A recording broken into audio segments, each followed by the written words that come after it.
Monsieur le Président, ce soir je suis venu sans courrier. Je suis venu sans courrier, non qu'il n'y ait pas des lettres. Il y a beaucoup de lettres, les spectateurs vous écrivent, très nombreux, mais ils posent des problèmes qui sont, je crois, les problèmes à l'année de la France, à savoir la reconstruction, la cherté de la vie, les salaires, etc. Mais il y a, je crois, en ce moment des questions d'actualité qu'ils vont écrire, qu'ils vont poser, et je me suis permis ce soir d'être leur interprète, car le courrier n'est pas encore parvenu sur ces questions. Ces questions sont l'Algérie, la Hongrie, Suez, autant de questions brûlantes d'actualité. Et je voudrais me permettre de vous poser quelques questions, tout d'abord sur l'Algérie. Est-ce que les récents événements, je veux dire par là la capture de l'Athos, la capture également des chefs du FLN et les débarquements franco-britanniques en Égypte, est-ce que ces événements vous ont-ils conduit à modifier vos intentions sur le règlement du problème algérien? Je conçois fort bien que l'on se pose cette question. Je sais même que certains se la posent. Eh bien non. La politique française n'est modifiée en rien. Elle restera aussi libérale. Et s'il en était qui puissent croire que nous avons l'intention d'exploiter nos succès pour revenir à une politique de force et imposer une solution militaire, cela se trompe cruellement. Nos objectifs sont restés les mêmes. J'ai eu l'occasion de dire déjà souvent, le premier de nos objectifs, c'est le cessez-le-feu. Et un cessez-le-feu sans conditions politiques préalables. Une fois que le recours à la violence sera ainsi abandonné, alors oui, nous sommes prêts à des discussions les plus libres sur le statut futur de l'Algérie. Pour le cessez-le-feu, nous sommes même prêts à des contacts, dont j'ai dit d'ailleurs qu'ils ne sauraient être qu'officiels et directs, mais avec ceux qui se battent. Les négociations, elles, devront avoir lieu avec des représentants élus, et qui certainement ne seront pas tous des représentants de la tendance extrémiste FLN.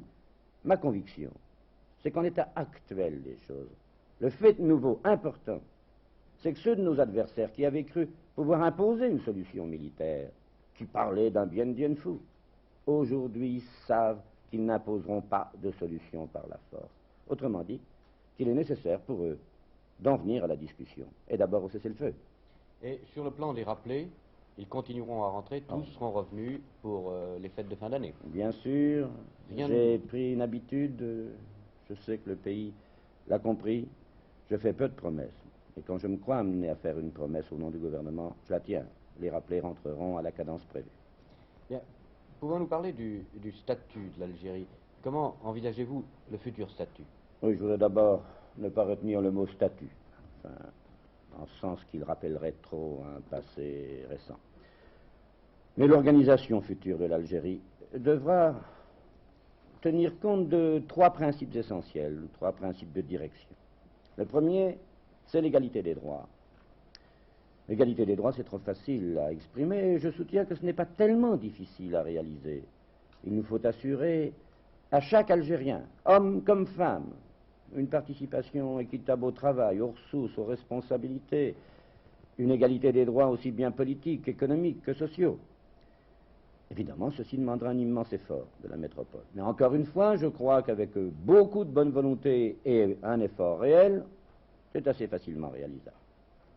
La deuxième préoccupation, simple à exprimer et difficile à réaliser, c'est celle qui consiste à faire qu'aucun des groupes ethniques, on parle souvent de deux, on oppose d'un côté les Français ou Européens d'Algérie aux musulmans, c'est trop vite dit d'ailleurs, il faudrait parler de Kabyles, d'Arabes, mais qu'aucun des groupes ethniques ne puisse imposer à l'autre sa volonté. Autrement dit, qu'il ne puisse pas y avoir de discrimination du fait que vous appartenez à tel ou tel groupe ethnique.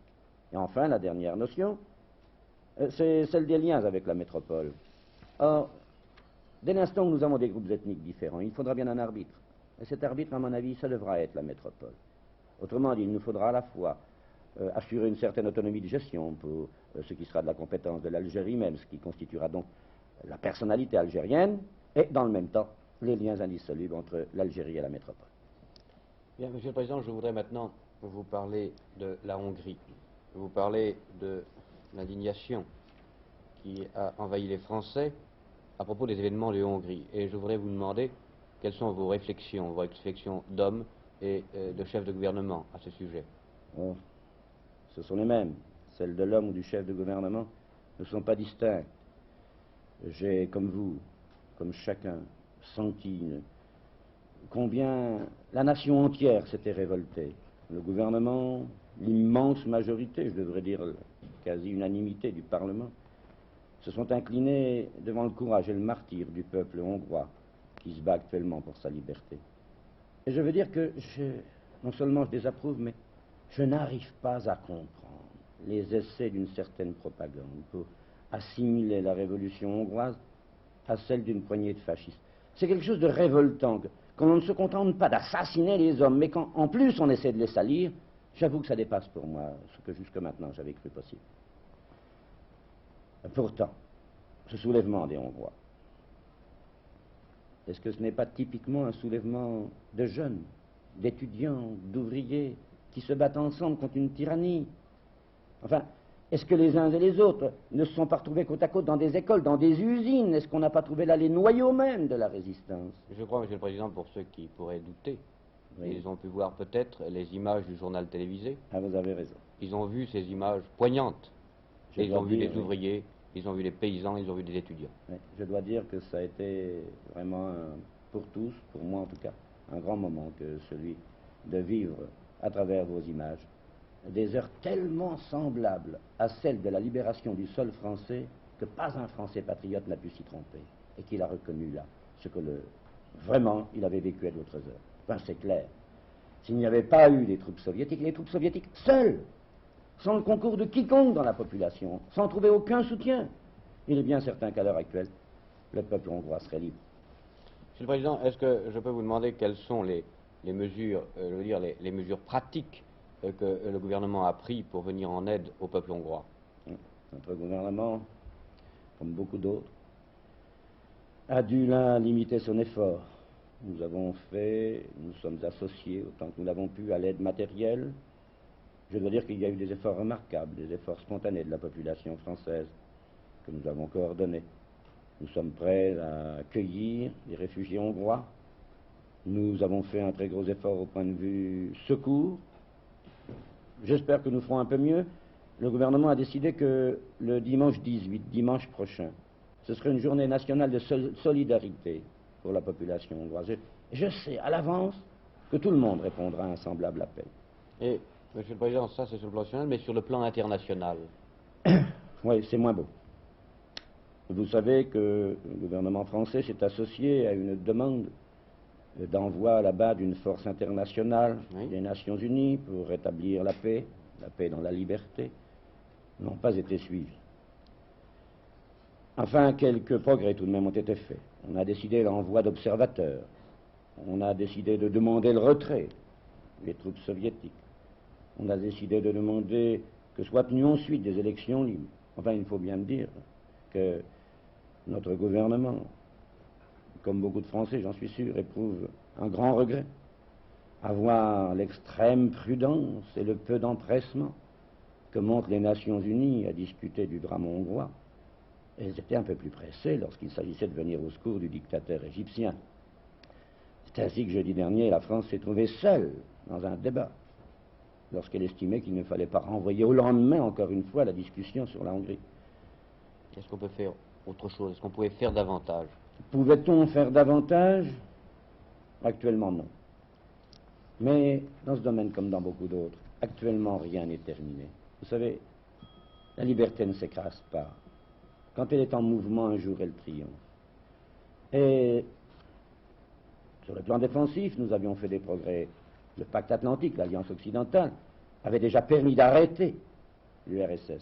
Mais je suis convaincu que l'Union des peuples libres, la pression que tout cela va exercer, moralement d'abord, tout cela va venir aider les résistants hongrois et peut-être d'autres à se libérer demain.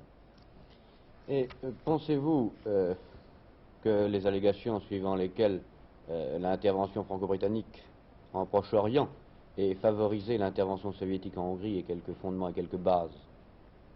Il faut bien aux criminels trouver des excuses ou des prétextes. Oui. Je n'accepte pas la comparaison. J'ai déjà dit à la tribune de la Chambre que la seule comparaison valable, en ce qui concerne les événements d'Extrême-Orient et ceux de Hongrie, c'est que les soldats libres de la Grande-Bretagne et de la France démocratique, que les soldats de ce merveilleux petit peuple d'Israël, peuple qui s'est créé avec des échappés de la Gestapo, comme les Hongrois, ont rencontré les mêmes tanks, les mêmes avions, les mêmes armes. C'est la seule chose qu'il y ait de commun entre ces problèmes. Autrement, aucun rapport. Au Proche-Orient, c'est une action de police. Une action de police limitée, il s'agissait d'empêcher l'extension d'un conflit. En Moyen-Orient, c'est un pays, Israël, qui s'est sauvé d'un écrasement qui était écrit dans le temps, dont la date peut-être était même déjà fixée. En Hongrie, au contraire, c'est l'écrasement sauvage de tout un peuple. D'autres différences. Dès l'origine, dès que nous avons au Moyen-Orient engagé cette action de police, nous avons dit qu'il ne s'agissait pas là d'une opération coloniale, que nous ne voulions pas y rester. Nous n'avons pas d'intérêt permanent.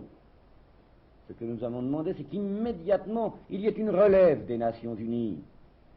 Ah, comme j'aimerais voir cette relève par les Nations Unies organisée de la même façon en Hongrie.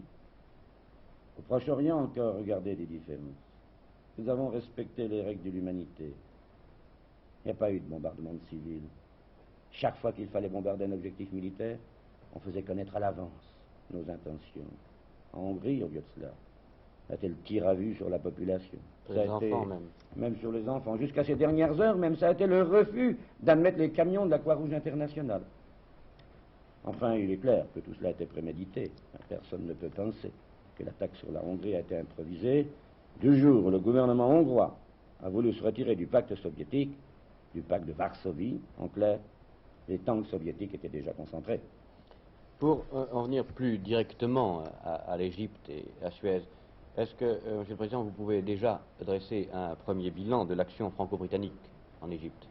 C'est prématuré. En réalité, c'est une opération à long terme. Et il faudra beaucoup de recul pour qu'on apprécie ce qui s'est en fait passé là. Mais dès à présent, on peut tout de même signaler quelques points. D'abord, quoi qu'en disent ceux pour qui la France a toujours tort, le prestige de Nasser est tout de même atteint.